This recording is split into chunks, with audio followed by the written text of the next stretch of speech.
The New York Times about 2 years ago was when I started looking into whether we should do something in audio, and if so, what that would look like. And I mean, it was the same things that you mentioned. It was people had heard Serial, people realized they had this app on their phone for listening to podcasts, and so it brought back up a conversation that had been had many times at the Times, and the Times had actually done audio about 10 years ago at the beginning of podcasts. And much like Dave was saying about books not being written to be read aloud, one of the early New York Times podcasts was someone reading the front page of the New York Times out loud, and that's not actually a great podcast. And so we knew that if we were going to do it, we were going to do it audio first. We were not going to do that again. And so we pretty quickly, it was clear that there was a real opportunity here.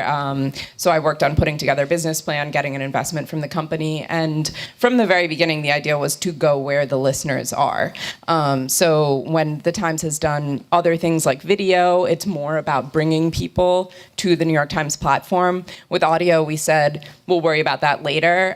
We're going to start by being everywhere. We're going to be in the Apple app. We're going to be on Spotify. We're going to be anywhere that people are listening to podcasts. And essentially, we figured that it's just good sort of brand marketing for the New York Times to be putting some of our best voices and personalities and reporters out there in this ecosystem where the audience is so young, is so engaged, that those are just people we want to have exposed to the New York Times, and this is a good way to find them. And so far, that has really proven true.